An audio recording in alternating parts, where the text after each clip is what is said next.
Alright mga katatay, tapos na natin bayaran yung ating violation simula nung September 11 hanggang ngayong December. So malinaw, sabihin ko sa inyo, ang good news, wala pong penalty sa MMDA kapag nahuli kayo. So yung ibang nagsasabi na may penalty, yun po yung sa kapag ang nakahuli raw sa inyo ay munisipyo or yung police. So kapag MMDA, yung sabi sa akin doon, wala daw penalty. Malinaw na po. Kasi yung mga nagsasabi dyan, na yung maraming alam, kuno, meron daw penalty kapag inabot ng ilang buwan. So ngayon malinaw, ako mismo personal na nakain.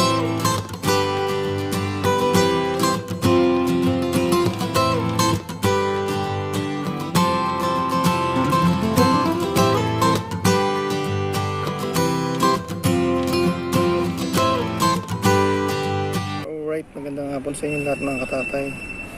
So, dito tayo sa Makati ngayon. Pupunta tayo ng MMDA head office. Naisipan kong bayaran na yung violation ko. Matagal na rin to, halos apat na buwan na.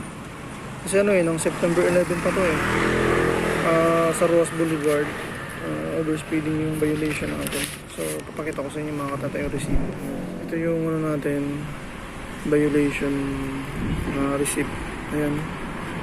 69 kph yung naging violation natin sa overspeeding daw. So meron silang baril-baril dun sa Ross Boulevard. Ayan yung address. Ayan yung date kung kailan tayo na So ngayon pupunta natin ngayon sa main office. Bayaran natin to, ilagay yung penalty nito sa loob ng 4 na buwan. Tara, samahan niyo ako mga katawan. Maraming sasabi malaki raw babayaran ko. So, hindi naman natin malalaman kung hindi natin puntahan. So, tara. Ayun ang lisensya. May kita doon yung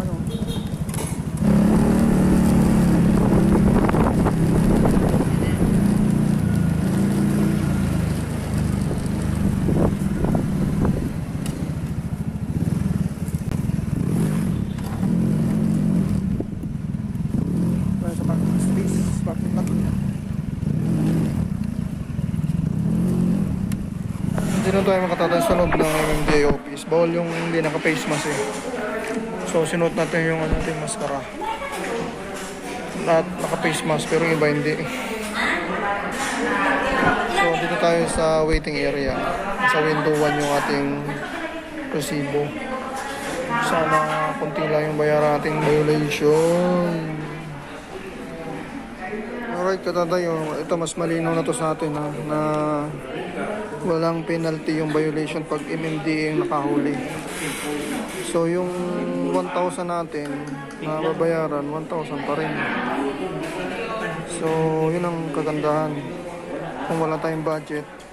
So kahit tumagal, walang babayaran. Malinaw na. Alright mga katatay, tapos na natin bayaran yung ating violation simula nung September 11 hanggang ngayong December. So malinaw, sabihin ko sa inyo, ang good news, wala pong penalty sa MMDA kapag nahuli kayo.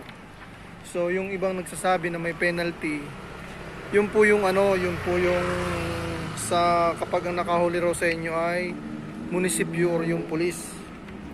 So kapag MMDA, yung sabi sa akin doon, wala daw penalty. Malinaw na po.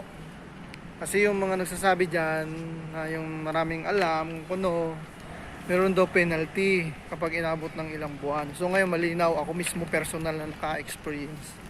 So papakita ko sa inyo ang kagandahan dito, kapag nagbayad ka sa MMDA dito sa bagong office nila, merong certification of clearance na pakita ko sa inyo mga katatay. Nandito siya mga katatay Metropolitan Manila Development Authority, Certificate of Clearance. This is certified that our verification of current records of Mr. and Mrs. Alpelionelo G, holder of driver license, blah blah blah blah, with LTO code, wala na, has no pending obligation of this date.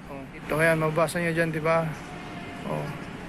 Tapos yung binayaran ko na 1,000, ayan pa rin, 1,000 yung overspeeding ko. So malinaw na mga katatay ha. Dito tayo sa parking area ng MMDA, yung bagong office nila dito sa Pasig. So kung magkakaroon kayo ng violation, maganda makahuli sa MMDA. Ay walang penalty. Kapag taga City Hall doon nakahuli or police, yun ang may penalty. Yun ang malinaw ha. Tara na. Alright mga tatay, naiwan ko pala yung cellphone ko dito oh. Yung ginagamit ko sa pagbiyahe, buti hindi nawala. Oh. So yun na nga mga katatay, dito na tayo sa parking, alis na tayo. So gusto ko lang linawin sa inyo dun sa mga nagkaroon ng violation sa MMDA, yung nakahuli ng MMDA, wala pong penalty kahit abutin ng ilang buwan, sabi nung nakausap ko dun. So ang proseso pala, kapag pupunta kayo dito sa MMDA at magbabayad kayo, unang yung gagawin, dito to sa bagong office ng MMDA ha, sa Pasig, sa Julia Vargas daw, sa search nyo lang. So search nyo lang sa Google Map. So yung unang gagawin nyo kapag nandito na kayo sa head office ng MMDA, paseros muna ninyo yung lisensya nyo, tapos dalhin ninyo yung violation nyo kayo dun sa registration. Paparegister muna kayo, lilista yung doon, pangalan, tapos kukunin yung contact number nyo. Tapos pangalawa, punta kayo sa verification section. Tapos pagkatapos sa verification section, pupunta kayo sa cashier, magbabayad kayo. Pagkatapos sa cashier, pupunta kayo sa lifter. Kumbaga i-record yun, lahat ng details na kailangan hanggang doon sa may pagkaroon nyo ng resibo. Pagkatapos doon sa lifter, pinaka last yung gagawin, validation. Tapos ang validation, punta na kayo dun sa releasing area.